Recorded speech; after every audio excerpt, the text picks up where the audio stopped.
Edward, and JAL Solski, discuss JAL's new book, ETCH, Stone Souls Book 1. Giles, how are you? Good. How are you, David? I'm doing good. And I appreciate your chipper and happy demeanor because I tried saying your name about 75 times before we hit record, and I only got it right that last time. So now no one had to know that, but I just sometimes, the journey we take to get here, it's so interesting compared to when we actually start recording. So You're not alone. There's a lot of people that are like, is this how you say it? It's totally okay. I can't, there's some inflections that my brain doesn't do well with, but anyway, we're past all that. So first off, thank you very much for being here and taking the time to talk about your new book. It's been out 3 months, so I think it's still a new book. Yeah, It's called fairly. Etch. Yes. Etch. Beautiful. All right. So and this is your first book, right? Yes, this is my first book. Excellent. And so what is Etch about? So Etch is a romantasy. It's sapphic content. So romantasy is a newer word that I've learned from some of my readers. So it's a combination of romance and fantasy. So sapphic content means lesbian content as well, for those who don't know. It's a romance-focused fantasy, but there's a lot of heavy, high fantasy elements. So there's dragons, there's wyverns, there's all that really cool, like hardcore adventure, excitement, epic adventure. But there's also intimacy, there's love, there's romance and passion, there's like sweet moments, and it's all kind of mixed together into this big mashup. So of all the stories and of all the genres and all of that stuff that you could have written, what was it about this genre, and that type of story that really appealed to you? So I've always been a really strong reader. I always buy like lots and lots of books and I just rip right through them, but I've had a really hard time finding LGBTQ romances in fantasy specifically. The only ones that I've really found are the Kyoshi novels by FCE. There's also a sci-fi novel called Gideon the Ninth. It's a series. There's also Harrow the Ninth, and I'm reading Nona the Ninth now, but those are the only ones I've really come across that have the lesbian romance mixed in with the hardcore fantasy elements. Okay. Because you either get one or the other, right? It's very rare that you find this niche kind of genre. Yeah. Well, that's interesting. So how does that factor into the type of story that you're telling? So the type of story that I'm telling, it's really more of like a psychological impact story. So while it has the romance elements and the fantasy elements, it's also got like the plots really focused on how the characters have to grow and develop into those roles, into those relationships, into that kind of adventure.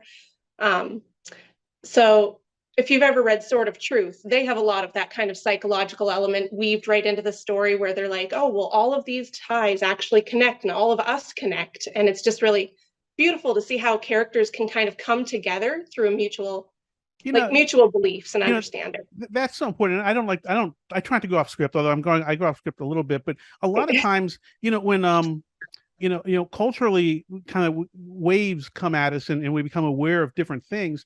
And a lot of times there'll be a void left, and then things will come in, like in this case, books will come in to fill that void, but they try and hit the high notes without telling the whole story and having that solid foundation, like what you're talking about, right? Because these characters, they're just, in the end, I know it's fantasy, but they're still people, and they still have to go on a journey, and there still has to be an arc, and there still has to be all those things. So I think that the fact that you've identified that and that you focus on that, I think that's really important.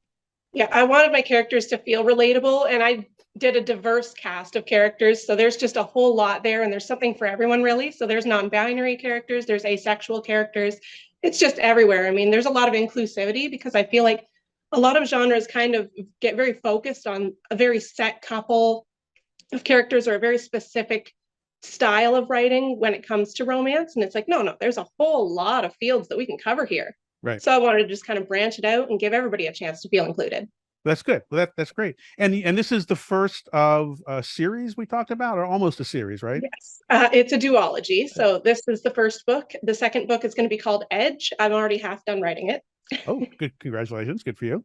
Thank you. All right, There's going to be some other duologies kind of in the same universe, but they'll be featured in different characters. I was going to say, check back with me in about a year after the second book has come out. Because what I found, I wrote one of my bigger books was this one, Panama Red, and it was just supposed to be its own book. But it did pretty good. But I also, you like the characters and you get so used to going back into that world with them. Sometimes it's hard to just let them go after 2 books. It is. I'm trying to wrap up the sequel right now, and I'm like, I'm not ready to leave yet. I've Yeah. got all these ideas. Yeah. So I actually wrote a short story for an anthology that kind of ties in, and I was like, I can't leave this universe. I'm definitely going to come back and write more in it. Well, that's great. Well, let's dig into the writing process. I want to really focus on the process you went through, because part of the idea of this podcast is to meet people that are writing books, because that's a big deal to finish a book. Lots of people start books, but finishing books is a different kind of task. But I want to get into how did you get ready to write this? How did you decide? I always say there was the day when you weren't writing this, just thinking about it, and then there was a day where you had started. And how were those days different? And then how did you structure this so that you could get through it? It's a big book. I mean, and it's a big world. And you had to do a lot of things with it. So just how did you write it? So there was a lot of world building. I think most of it just kind of accumulated in my mind palace over time. I'm a big video gamer. I play a lot of World of Warcraft, EverQuest, Skyrim, you name it. I love open world concept. Whenever I play a game, I get immersed in my character and I start thinking, what's my character's backstory though? All this other stuff that they're not telling me. And when it came to writing ETCH, my friend invited me to join NaNoWriMo 2019. So I started writing with her just for fun. We'd update our word count every day. And I just kind of, at the end of NaNoWriMo, at the end of November, I had almost 80,000 words. And I was like, I just wrote a book in 1 month. I need to edit this and work on it more, I guess, because this just worked out really well. And I'm a big pantser. So my process was I just sat down. I thought of some of my old characters and some of the ideas that I had around when I was playing. And I was like, you remember this one character in EverQuest that I had, this wood elf? Well, I'm going to write a story about her. So it just kind of came about like that way. And I just spilled it all out. I was like, well, here's all the ideas I thought about back then. And it just kind of slowly became this big world. And I was like, oh man, I have a lot of ideas. So I had a little notepad where I'd just write down little skits, little pieces. I'm like, don't forget this character's here. Maybe do this with this character. But it was very fly by the seat of my pants. It wasn't structured at all. Well, and pantser, that's an industry term, which none of us like, but most of us are. And what that means is that you have the general story in your head and you kind of know where you want the characters to go, but you drop the characters into situations and you let that interaction carry the story forward, which is a very organic way of writing. Matter of fact, one of the pieces of advice I give to people that say they want to write a book, I say, well, great, pick a story you want to know the end of, right? And sometimes now, did the original ending or the original vision you have for the story, is that what you wound up writing, or did it go in a different direction? It actually went all over the place. So the prequel to ETCH was actually in the middle of the book at one point. Okay. I was like, you know what? This doesn't really work here. I'm going to make this the very beginning of the story. And this is where they're going to start. And then all the other events that have already been written are going to happen after that now. So it just kind of was all over. How long did it take you from start to finish to write this? Just a month? Start to finish. So through the NaNoWriMo for 1 month, I wrote the 80,000 words. By January, I had deleted probably 30,000 of those words and replaced them with other words. Yeah. But then the novel was finished in January of 2020. So it took about 3 months to fully finish it before editing. Okay. And then how long did what editing process did you go through?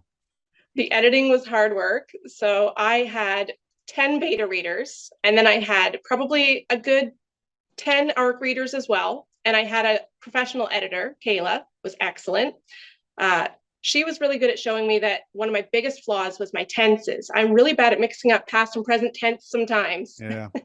Yeah. What, did he write it in present tense?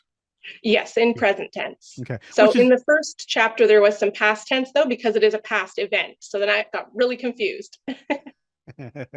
Yeah, I think, I don't know. There's a whole science to this. I think I write in past, present, participle. I don't know what the hell it is, but yeah. And I looked and it was, I read, I'll be honest, I didn't read the whole thing. I read the beginning of it and it was very much present tense, which I thought was interesting. That's very hard to do, by the way. Most people expect that past tense somehow works. Yeah. Yeah. Apparently, present tense is very much my writing style. Yeah. I just kind of switch now and then back to past tense, and they're like, "Hey, there's a couple of words here that you got to fix." I'm like, "Oh, okay." That's just, I guess it's because you're actually living it with them, right? Your head's in it. So it's like happening now. So that's how the writing is coming out. So Mm-hmm. you said you wrote 80,000 words in about a month. I mean, was that on a word count? How did that happen? That's a lot of words in a month.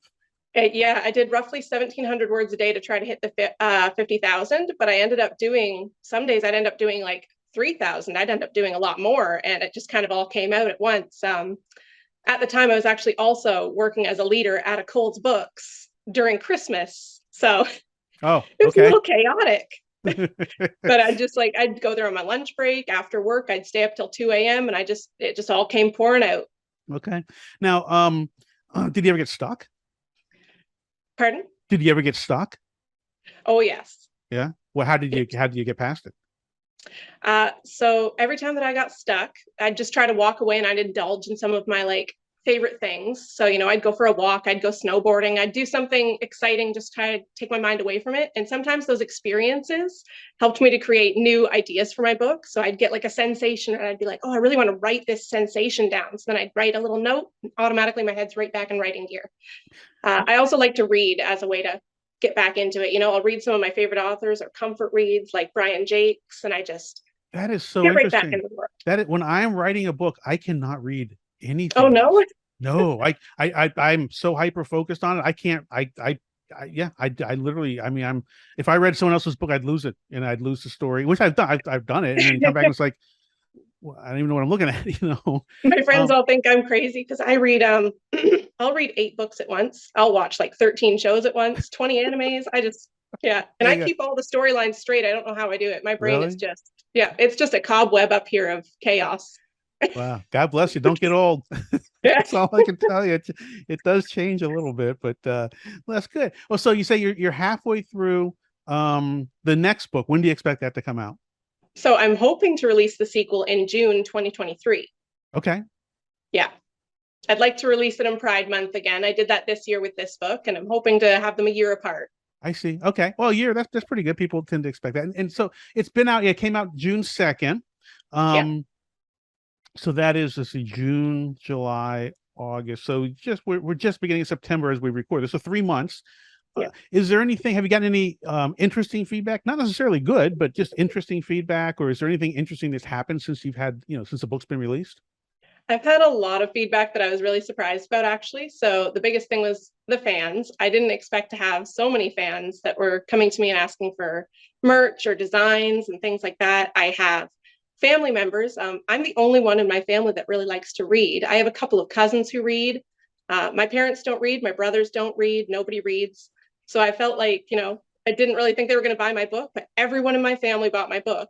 And some of them that don't read at all actually read it and they enjoyed it. And I was like, oh, really? Okay. Well, it was romance. So I was a little bit nervous for you to read it. Well, that's good though. That shows a lot of support. I mean, I've got one side of my family very engaged and helps me quite a bit. And the other side, I tell them I've written a book and they don't even write back. They didn't even say great. I just nothing. They don't buy it and they don't review it, nothing. So so that's good. I think that's that was a huge surprise to me because I was expecting as non-readers that they weren't going to even, have an interest. Yeah. So I was very grateful and very happy for their support.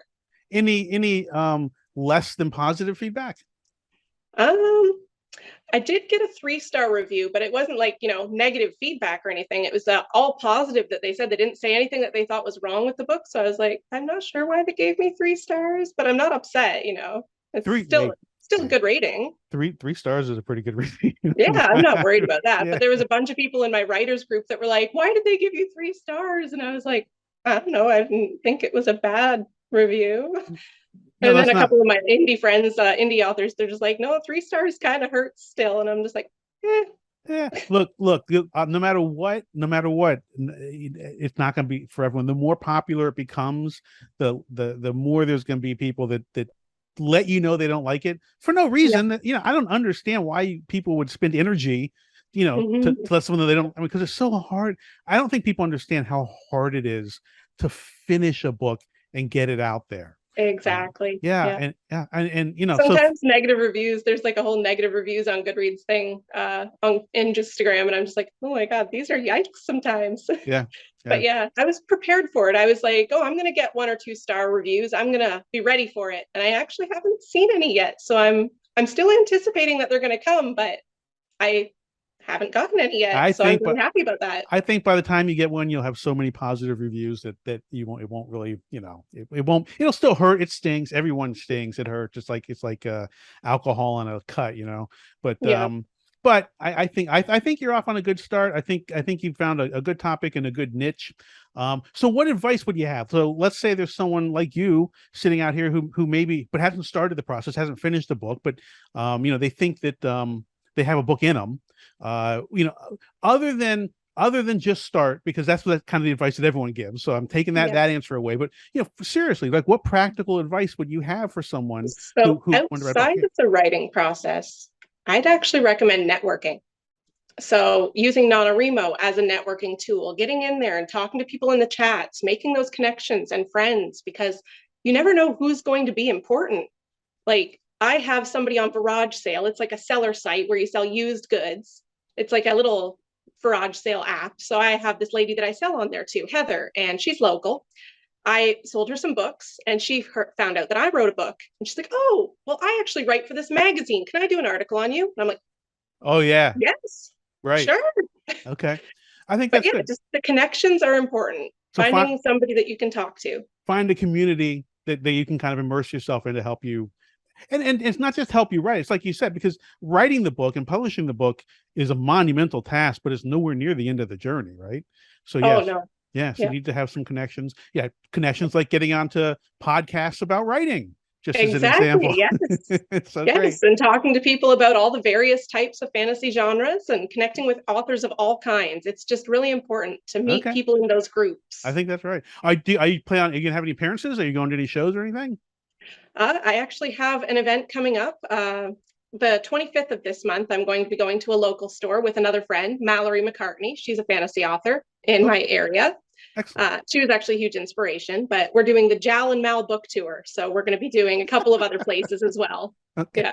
Yeah. Good. We love our wordplay. All right. Yeah, that's good. So JAL, I said it right again because you just said it, so I'm cheating. So I'm saying it now, so I make sure I say it. And I'm not wildly wrong. I just want to pronounce that the transition to A and L a little differently than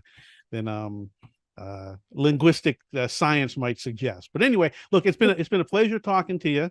When your second book comes out, please let me know, and we'll talk about that. And I'm going to be very interested to know if the process that you went through to write it changed or evolved at all. And that's something we can talk about if we talk again. But otherwise, I wish you nothing but success with the book, and I appreciate you coming on. Awesome. Thank you so much, David. I really appreciate it. It's been fun. Thanks. Bye. Bye. Thank you for watching. Please consider hitting the subscribe button.